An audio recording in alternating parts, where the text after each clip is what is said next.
اعوذ باللہ من الشیطان الرجیم بسم اللہ الرحمن الرحیم یا ایہا الناس اتقوا ربکم الذی خلقکم من نفس واحدة وخلق منها زوجها وبث منهما رجالا كثيرا ونساء واتقوا الله الذي تساءلون به والارحام ان اللہ کان علیکم رقیبا۔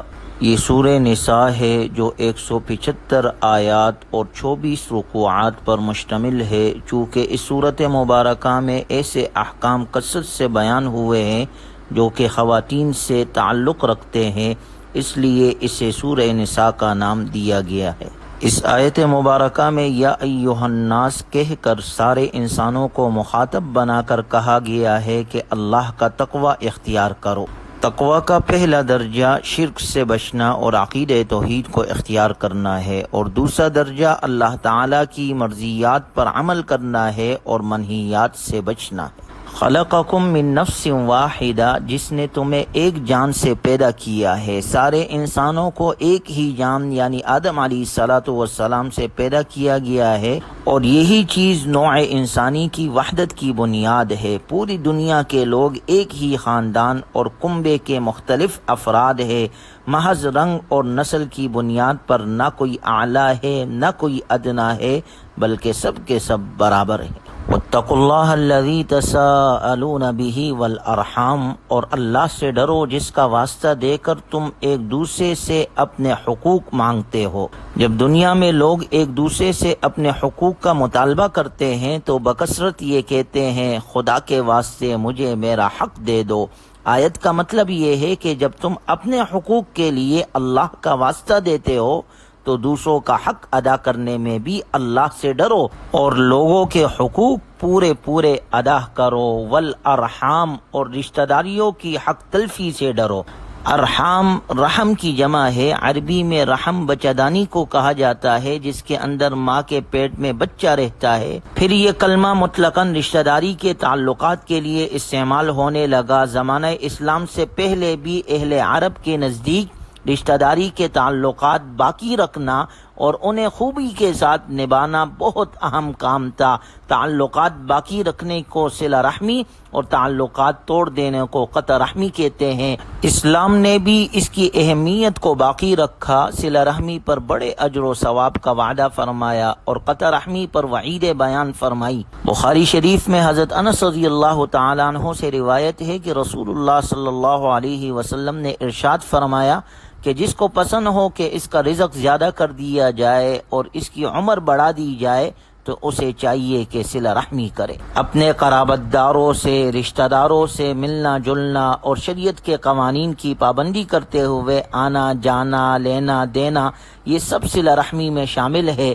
اور ایک حدیث مبارکہ میں آپ صلی اللہ علیہ وسلم نے ارشاد فرمایا قطع رحمی کرنے والا جنت میں داخل نہ ہوگا۔ اللہ تعالی ہمیں لوگوں کے حقوق ادا کرنے والا اور رشتوں کو نبھانے والا بنائے۔ اگلی آیت میں یتیم کے مال کے بارے میں حکم ہے وَآتُوا الْيَتَامَى أَمْوَالَهُمْ وَلَا تَتَبَدَّلُوا الْخَبِيثَ بِالطَّيِّبِ وَلَا تَأْكُلُوا أَمْوَالَهُمْ إِلَىٰ أَمْوَالِكُمْ إِنَّهُ كَانَ حُوبًا كَبِيرًا، اور یتیموں کو ان کے مال دے دو اور اچھے مال کو خراب مال سے تبدیل نہ کرو، اور ان یتیموں کا مال اپنے مال کے ساتھ ملا کر مت کھاؤ، بے شک یہ بڑا گناہ ہے۔ کسی مرنے والے کے بچے جب یتیم ہو جائے تو ان کے باپ کی میراث میں ان کا بھی حصہ ہوتا ہے، مگر ان کی کم عمری کی وجہ سے وہ مال ان کے سپرد نہیں کیا جاتا، بلکہ ان کے سرپرست مثلاً چاچا، بھائی وغیرہ اسے بچوں کے بالغ ہونے تک اپنے پاس امانت کے طور پر رکھتے ہیں۔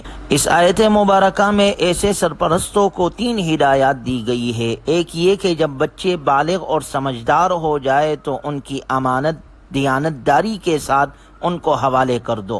دوسرا حکم وَلَا تَتَبَدَّلُوا الْخَبِيثَ بِالطَّيِّبِ، کہ بددیانتی نہ کرو، کہ ان کو ان کے باپ کی طرف سے تو میراث میں اچھی قسم کا مال ملا تھا، مگر تم وہ مال خود رکھ کر گھٹیا قسم کی چیزیں اس کے بدلے میں دے دو، ایسا نہ کرو۔ تیسرا حکم وَلَا تَأْكُلُوا أَمْوَالَهُمْ إِلَىٰ أَمْوَالِكُمْ، اور ایسا بھی نہ کرو کہ ان کے مال کو اپنے مال کے ساتھ گڈ مڈ کر کے اس کا کچھ حصہ جان پوجھ کر یا بے پرواہی سے خود استعمال کر بیٹھو۔ اس سے اپنے آپ کو بچاؤ، انہو کان حوبا کبیرا، بے شک ایسا کرنا بڑا گناہ ہے۔ اگلی آیت میں یتیم بچیوں کے نکاح کے بارے میں ہدایات ہے، وَإِنْ خِفْتُمْ أَلَّا تُقْسِطُوا فِي الْيَتَامَى فَانكِحُوا مَا طَابَ لَكُم مِّنَ النِّسَاءِ مَثْنَىٰ وَثُلَاثَ وَرُبَاع۔ اور اگر تمہیں یہ اندیشہ ہو کہ تم یتیموں کے بارے میں انصاف نہیں کر سکو گے تو ان سے نکاح کرنے کے بجائے دوسری عورتوں میں سے کسی سے نکاح کر لو جو تمہیں پسند آئے، 2 سے، 3 سے اور 4 سے۔ صحیح بخاری کی ایک حدیث مبارکہ میں حضرت عائشہ صدیقہ رضی اللہ تعالی عنہا نے اس ہدایت کا پس منظر یہ بتلایا کہ بعض اوقات ایک یتیم لڑکی اپنے چچا کے بیٹے کی سرپرستی میں ہوتی، وہ خوبصورت بھی ہوتی اور اس کے باپ کا چھوڑا ہوا مال بھی اچھا خاصا ہوتا تھا۔ اس صورت میں اس کا چچا زاد یہ چاہتا تھا کہ اس کے بالغ ہونے پر وہ خود اس سے نکاح کر لے تاکہ اس کا مال اس کی تصرف میں رہے، لیکن نکاح میں وہ اس کو اتنا مہر نہیں دیتا تھا جتنا اس جیسی لڑکی کو دینا چاہیے۔ دوسری طرف اگر لڑکی زیادہ خوبصورت نہ ہوتی تو اس کے مال کی لالچ میں اس سے نکاح تو کر لیتا تھا، لیکن نہ صرف یہ کہ اس کا مہر کم رکھتا تھا بلکہ اس کے ساتھ ایک محبوب بیوی جیسا سلوک بھی نہیں کرتا تھا۔ اس آیت مبارکہ میں اس جیسے لوگوں کو یہ حکم دیا جا رہا ہے کہ اگر تمہیں یتیم لڑکیوں کے ساتھ اس قسم کی بے انصافی کا اندیشہ ہو تو ان سے نکاح مت کرو، بلکہ دوسری عورتوں سے نکاح کر لو جو اللہ نے تمہارے لیے حلال کی ہے۔ اور چونکہ زمانے جاہلیت میں بیویوں کی کوئی تعداد مقرر نہیں تھی، ایک شخص بیک وقت 10 20 عورتوں کو نکاح میں رکھ لیتا تھا۔ اس آیت مبارکہ نے اس کی زیادہ سے زیادہ حد 4 تک مقرر کر دی کہ شریعت میں صرف 4 نکاح کرنے کی اجازت ہے ایک مرد کو، اور وہ بھی اس شرط کے ساتھ کہ وہ تمام بیویوں کے درمیان برابری کا سلوک کرے۔ فَإِنْ خِفْتُمْ أَلَّا تَعْدِلُوا فَوَاحِدَةً، ہاں اگر تمہیں یہ خطرہ ہو کہ تم ان بیویوں کے درمیان انصاف نہ کر سکو گے تو پھر ایک ہی بیوی پر اکتفا کر لو۔ ایسی صورت میں ایک سے زیادہ نکاح کرنے کو منع فرمایا گیا ہے۔ اگلی آیت میں عورتوں کے حقوق کا ذکر ہے، وَآتُوا النِّسَاءَ صَدُقَاتِهِنَّ نِحْلَةً، اور عورتوں کو ان کے مہر خوشی سے دے دیا کرو۔ ہاں اگر وہ خود اس کا کچھ حصہ خوش دلی سے چھوڑ دے تو اسے خوشگواری کے ساتھ ذوق شوق سے کھا لو۔ دین اسلام میں عورت کی ایک حیثیت ہے، جب کوئی مرد اسے نکاح کر کے اس کا مہر مقرر کر لے تو یہ مہر عورت کا حق ہے جسے شوہر کو ادا کرنا چاہیے۔ عورت اگر چاہے تو مرد کو پورا مہر یا مہر کا کچھ حصہ معاف کر سکتی ہے، یہ اس کی مرضی ہے۔ اگلی آیت میں یتیم بچوں کے مال کے بارے میں چند ہدایات کا ذکر ہے، وَلَا تُؤْتُوا السُّفَهَاءَ أَمْوَالَكُمُ الَّتِي جَعَلَ اللَّهُ لَكُمْ قِيَامًا وَارْزُقُوهُمْ فِيهَا وَاكْسُوهُمْ وَقُولُوا لَهُمْ قَوْلًا مَّعْرُوفًا، اور ناسمجھ یتیموں کو اپنے وہ مال حوالے نہ کرو جن کو اللہ نے تمہارے لیے زندگی کا سرمایہ بنایا ہے، ہاں ان کو ان میں سے کھلاؤ اور پہناؤ اور ان سے مناسب انداز میں بات کر لو۔